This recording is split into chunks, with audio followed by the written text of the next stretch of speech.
there was a Fox shill, Thomas McInerney, who made these comments about Haspel's background in CIA torture programs. Take a look. Well, she can't use it anymore because we've determined, the Congress, that it's not legal. The fact is John McCain, it worked on John. That's why they call him Songbird John. It was a fun day yesterday, guys. You're a man in the service. Yeah. And I don't understand why Fox allows things, and this, you know, we already know what John McCain actually did, because in this last year, we've had to prove it time and time and time again. So I don't understand why y'all allow people to continue to push this forward, you know, to talk about untrue stuff. You know, Fox, because one of the guy whose show he was on said, oh, I didn't hear it because somebody was in my ear. You heard it. Yeah. You heard it. Well, he heard it now. Yeah, the anchor, You know? the anchor didn't shut it down. That He comment, did apologize. He did apologize. That comment, as you know, Megan, it infuriated me. I did use the words that you were thinking. I was so angry about it because to criticize your dad, a man that he himself, this guy, what's his name, McInerney, whatever, he also served. He served 4 tours in Vietnam. So he is supposed to be someone that supports your dad. And to hear that from a service member, I say shame on you. Shame on you for saying that. To a decorated veteran. This is not the first time this guy has done this. And they know that he's like that. He's a birther. He pushed the Seth Rich death conspiracy. He shouldn't be given a platform. Well, that's my point. Yeah. You know, and Fox, you should, you know, look. But it's a really ugly nickname, and It's what's the awful. point we were making yesterday, that at some point when you're tortured, everyone breaks. That is how it works, and that's how you get false information. And again, I just really want to emphasize, like, it was a hard day yesterday, but I'm surrounded by, I get to come into work with women I genuinely have such affection for and respect. I have so much love around my family. My father's legacy is going to be talked about for hundreds and hundreds of years. These people, nothing burgers. Nothing. Nobody's gonna remember you. And the one thing I will say, I remember when your dad was on the show, and your dad is so lovely, and Donald Trump was saying, you know, McCain, you better be afraid. And I turned to your dad and I said, are you afraid of him? And he just laughed. I said, are you scared? Are you scared? And he just laughed because he was, you know, a prisoner of war for 5.5 years. So the bottom line is he's laughing at them. He's laughing at them. And also, you know, but it goes to something sort of terrible in the country. This, I don't know, we've lost all, it seems like we've lost all sense of decorum. Decency. Just decorum and decency. And when we come back, we're going to talk more because it leads to a larger discussion. We'll be right back. We have to start by addressing the insanely despicable comments made by this little White House advisor, Kelly Sadler. She responded to Senator John McCain's objections to CIA director nominee Gina Haspel by saying it doesn't matter, he's dying anyway. Okay? I'm just gonna give this to you. Okay. Yeah. Okay. So first, I just want to say is, don't feel bad for me or my family. We're really strong. There's so much more love and prayer and amazing energy being generated towards us than anything negative at all. And I feel so blessed. My dad's actually doing really well right now, and I believe in the power of prayer, and I think it's helping. So I want to thank all the positivity of people with that. Good. Yeah. The other thing I want to say is that Kelly, here's a little news flash, and this may be a bit intense for 11 o'clock in the morning on a Friday, but we're all dying. I'm dying, you're dying, we're all dying. Yeah. And I want to say that since my dad has been diagnosed it's almost a year, July 19th, I really feel like I understand the meaning of life. And it is not how you die, it is how you live. Right. And thank you. And I always have had something to believe in. My dad's all about character and bipartisanship and something greater than yourself, and believing in this country and believing in the fact that we as Americans can still come together. Yeah. And that's something that I grew up in and feeds me every day. And I'm not scared of death anymore. I'm just not. And whatever you want to say in this kind of environment, the thing that surprises me most is, I was talking about this with you, Joy, that I don't understand what kind of environment you're working in when that would be acceptable, and then you can Yes. come to work the next day and still have a job. Yeah. And that's all I have to say about it. And also, right, I want to add one thing about your father. You say he was diagnosed a year ago. Almost, yes, Almost a July year ago. 15th. Since he was diagnosed, he has shown himself to be more of a patriot than a lot of people in his party. Yes. So I would like to give that shout out to him, because he is the example of American patriotism, which we have a short shrift of lately, I noticed, Megan, in this country. I admire the class. I was not as classy when I heard it. I was taking my earrings off. I was watching that news, and I went Mama Hen on that TV. Take the high Not just road. like settle down. I know, and normally I do, but today, no, I won't. I won't do it. But I just wanted you to know, like, what I think that when you've watched someone, and I also don't like when people use terms like so and so is dying of. Having watched so many people fight disease, they're fighting the disease. They are not Exactly. dying from the disease. So I just tend to not like the language surrounding it at all, but. You would have been really impressed with my vocabulary. So,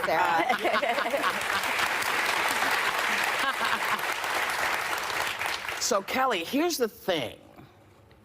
I guess the fish stinks from the head. Yeah. Because it's easy to say something like that and not think that, oh, that is a wrong-headed comment to make out loud.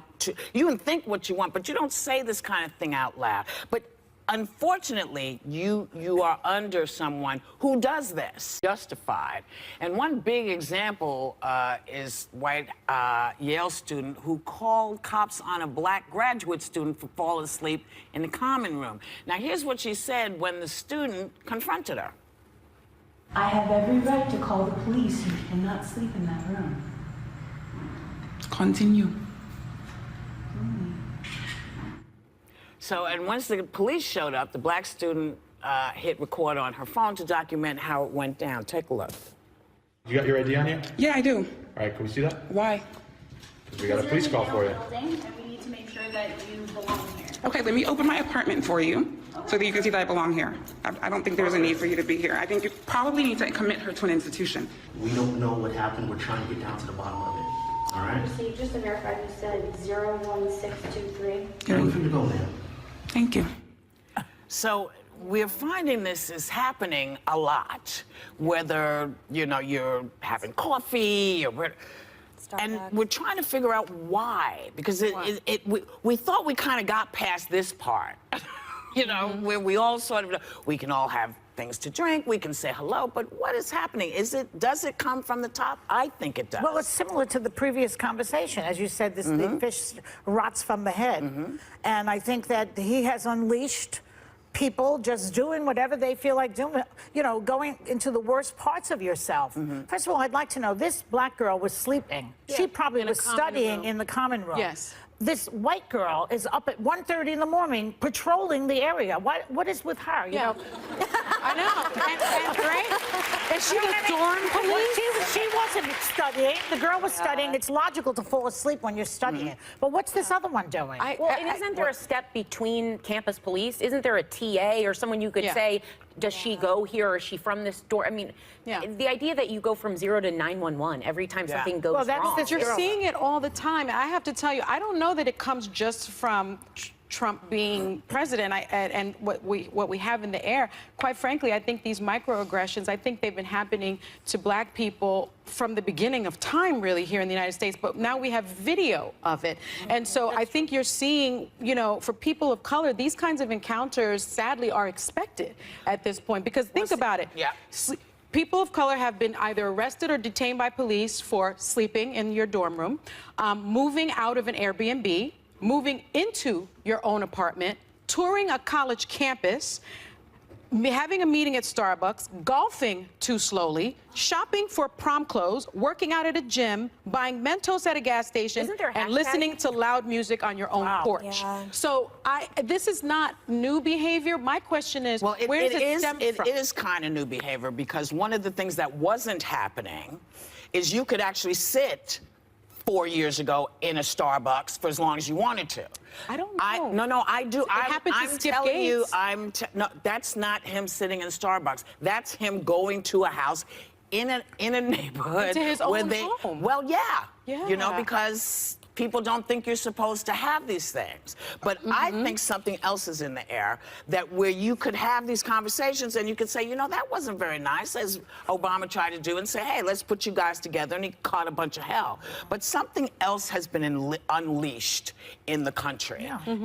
And I feel it does come from him. I feel he's given people permission to say whatever they want.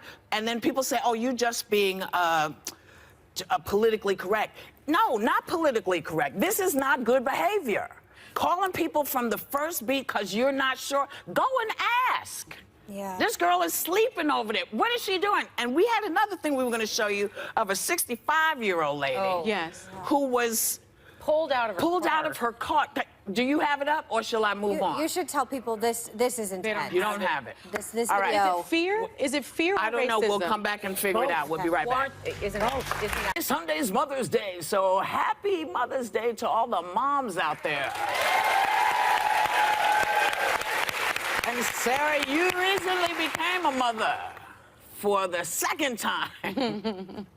What are you doing? I'm taking a cooking class, and it's a knives course. I don't think How of to use knives? Yeah, it's like how to chop and which That's ones important. you need. But I didn't know it was Mother's Day because I don't think of it. I'm only 2 years in on the job, so I only think of, did I get my gift for my mom yet? Right. Yeah. Which I did, Mom, don't worry. But yeah, I think I have a picture of my mom. It's a cute, there it is. And that's my husband and my dad. But They're so cute. Mother's Day for me for many years will be more about my mom, I think, because you know. Yeah. Yeah. Yeah. And I'll share her with anyone that is sadly doesn't have a mom this year. So you can use my mom. Yeah. Yeah. Joy, Yes. what are you doing for Mother's Day? I don't know. There's no plan. It depends on what Luca wants to do. He's in charge of the family, the Your kid. grandson. My grandson, yeah. He'll decide. He's so cute. There he is. He's so cute. Here's the 3 generations. His hair is I everything. love that. He's just like me, this kid. He's highly opinionated. But he loves Steve more than you. He loves my husband more than me, yeah. Well, because, you know, whoever plays with the child, that's the one that they love the most. Of course. And he Oh, plays good. with So them. you're telling me there's a chance. There's a If chance. it was a girl, maybe, because then I could color and do the things that girls seem to like Yeah, to girls do. don't like to do that stuff either. Well, I They- don't know. My they wanna mother do and my stuff. daughter used to sew together. Right. They would play. We play. Right. Yeah. I play poker with him. I'm teaching Yeah, him. that's- This is from 200 years ago when I was a baby Wow, with you my look like mother. your mom. My mother was so pretty. You look like your mom. Kind of like you. Not as Yeah. pretty. Oh, she's much prettier than me. No, baby, that's on. you got the same face. Yeah, you you look you like are your mom. really gorgeous. It's a Oh. wonderful thing. Okay, stop Say, being go so ahead. confident. Did you say kiss you? You know, I've never done this with you. Yes, you have. Close, baby. Come here, baby. We have those two. All right. Everyone. Sonny, talk about your mom. Oh, I always take my mom to the spa. We just have time together. And then my children make breakfast for me, and then those are the kids. And then my husband cooks dinner for me. So I'm really looking forward to that. And then, you know, I'm also a mother hen, so I'm going to play with my chickens. Oh, not that again. Okay, you can follow my chickens on my Instagram account, Hostin's Hens. Quit trying to make your chickens happy. Okay, wait a second. She's in competition with me for Instagram because Bernie, at Bernie Behar, 20,000 followers on Instagram. And I'm hot on her heels. 20,000. I'm hot on her heels. Megan, what you Hostin's doing? Hens. What you doing? Well, I'm actually going to be here in New York this weekend, and my mom's in Arizona taking care of my dad, and everybody send her some love right now. Yeah. You know, like, she's thank you. You can come to the spa with us. Thank you very much. Come to the spa. She's just such I a like what your beacon of mother strength. tweeted. Your mother was very good Thanks. with the conversation You we're know, having my before. mom's always classy, but there's always like a classy dig in there too, no matter if anyone messes with my Yep. family. That's what I liked about it, because it was Mm-hmm. edgy. It wasn't sentimental. It was like, listen, dude, Yeah. he's got these many grandchildren, these many kids. You're not just talking about one person. You're talking about a whole right. family. Yep. It was That's very right. good. What are you doing? Whoops. Yeah. I am celebrating my daughter's birthday. She was actually born on Mother's Day. Yeah. Nice. Some odd years ago, and celebrating my mom who's not with us, and that is That's a Is that great your picture. generation? so What a that's my beautiful mother in the photo. bowler hat. That's a great That's picture. my daughter.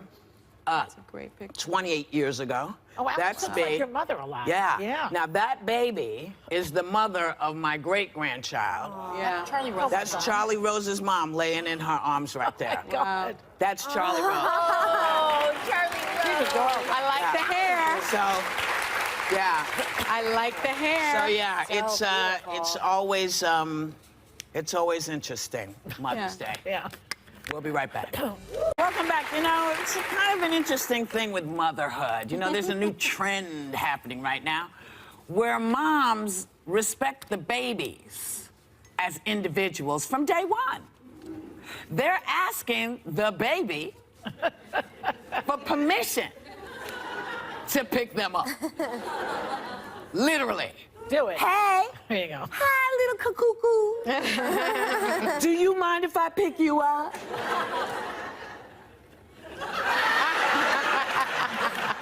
Now, They can't talk.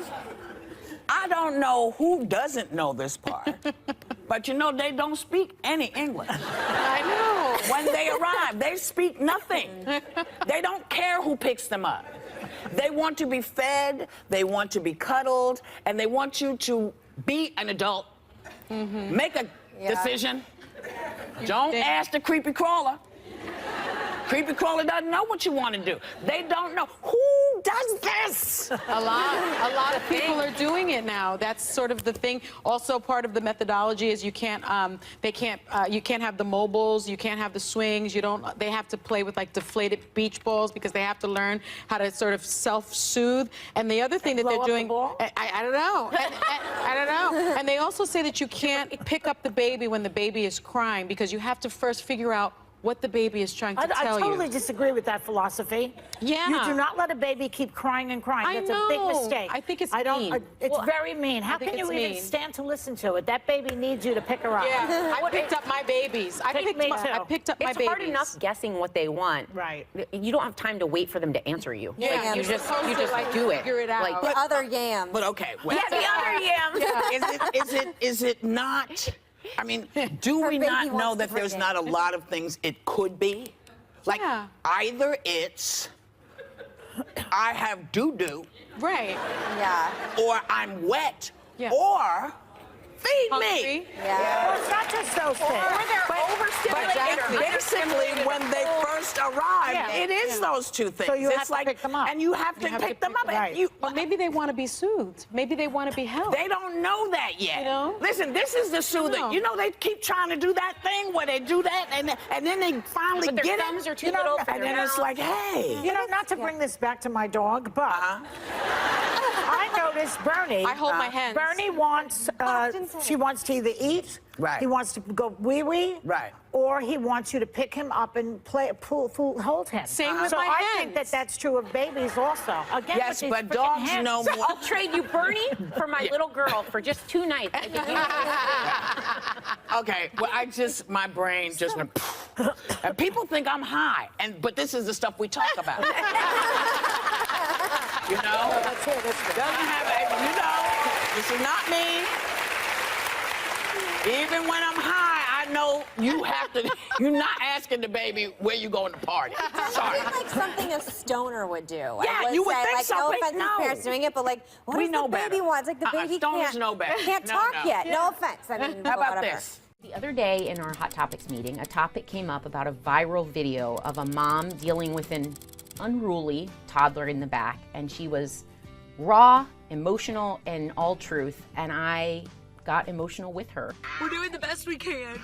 And this is me just trying to be real, showing what mom life can be like. Because it's hard and it's not always easy. And yes, we put up cute pictures of our kids and awesome things, but this is real life. This is mom life. I am getting the opportunity to talk with her now about what made her do it, what was going on, and how we can support each other as parents and moms specifically. You were so real, and I always say there aren't enough people out there telling you or us what it's really like. 3 days in a row, he had just been having terrible tantrums out of nowhere. It turns out he was teething really badly, but he was just having tantrums and he was inconsolable. He just breaks down and just starts losing it. I had to put him in the car because I had to go to work. Then once we were in the car, all I kept hearing is like the noise. For whatever reason, something just flipped in me where I was like, I need the noise to stop. Then I got my phone out, and in my moment of hysteria, I was just like, people need to see this. People need to know that this is what's real. Like, this happens. Like, you don't warn you about that. oftentimes when I'm dealing in those same tantrums, I'm beating myself up for not being able to console my child.